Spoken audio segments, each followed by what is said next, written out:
Хочешь быть здоров, закаляйся. Но не для всех эта фраза, ребят.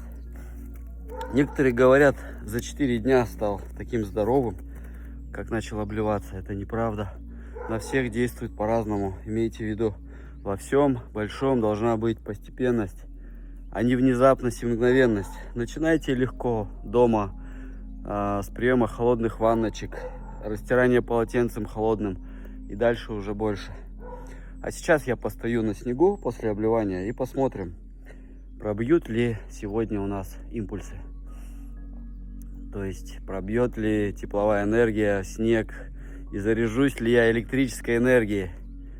Меня зовут Василий, я организатор таежного отдыха, детских туров выходного дня для взрослых. Подписывайтесь, сохраняйте видео, делитесь с близкими, переходите в ленту, там больше интересного и полезного о таежном отдыхе и здоровом образе жизни.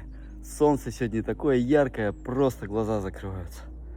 Давайте смотреть, что у нас получилось.